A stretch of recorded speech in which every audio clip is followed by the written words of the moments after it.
Hey everyone, it's Rebecca the Dietitian and Sophie here again today, and we are going to do round 2 of talking about binge eating today. And if you missed binge eating number 1, I will put a link in the comments below. If you don't know what I mean by binge eating, I will do a quick review, and it's basically any episode of uncontrolled eating.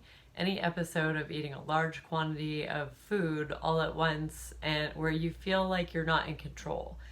And I have experienced this, so if you've experienced anything like this, then welcome to the club. It could be eating a whole pint of ice cream and you don't know what happened, or mindlessly eating while you're doing something else and all of a sudden the whole bag of chips has disappeared.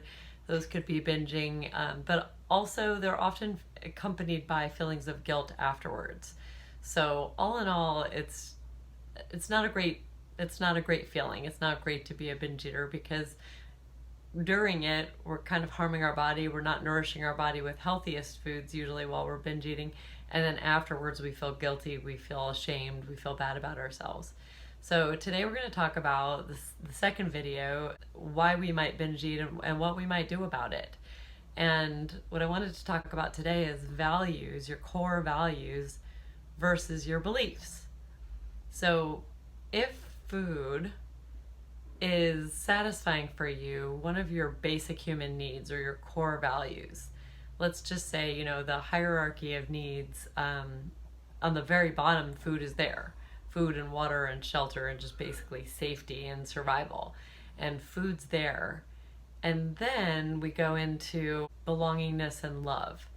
And if you've ever been food insecure, where you felt like you didn't have enough food or you didn't have enough money for food or access to food, or maybe you have a long history of dieting where your body and your brain kind of feels like you may be deprived of food, or you're actively still trying to diet and you feel like you might be depriving yourself of food, your basic human need for food, for security and physiologic needs and survival is going to outweigh your wish of being healthy and thin. So we could believe that it would be a great thing to lose weight or to eat healthy or to take care of our bodies with a healthy diet, and we could believe that we, would be happier and look better and all that if we could lose weight. We could have all these different motivations like health or aesthetics or whatever our motivation to go on a diet is or to eat better.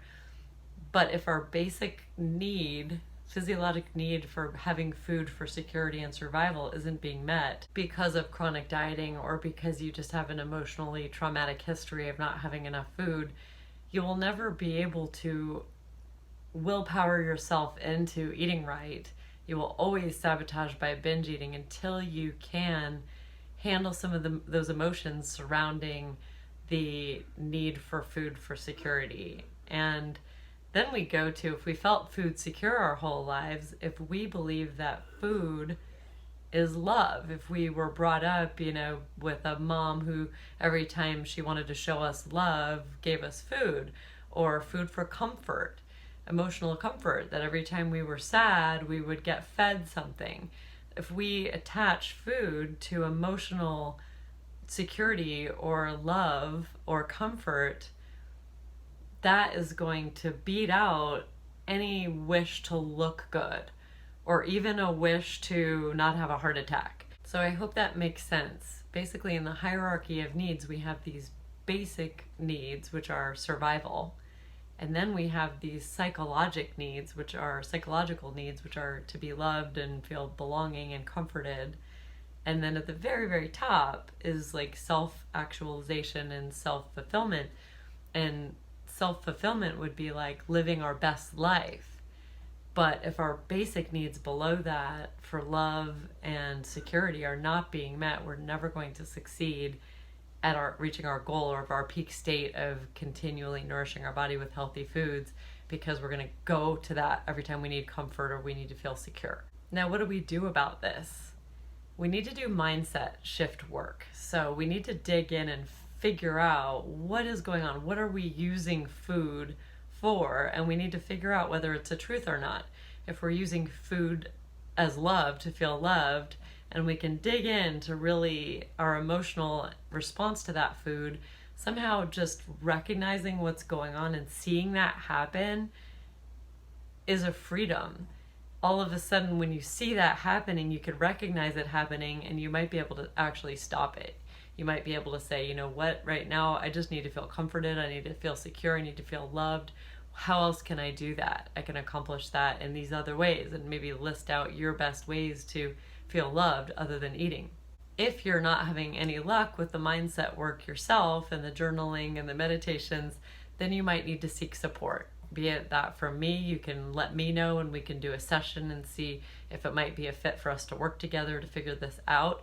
Or you can work with a psychologist that you trust to dig into the mental situation that you have around food that's causing you to eat for other reasons than nourishing your body and feeling truly hungry.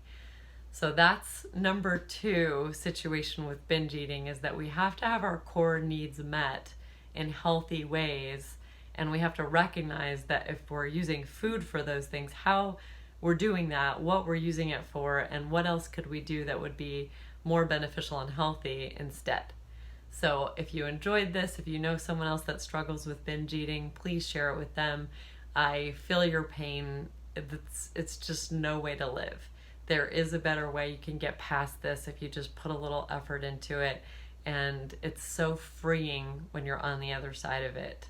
So I can't wait to hear your thoughts about binge eating. Please share with me if you have any experiences with this. Let me know that I'm not alone.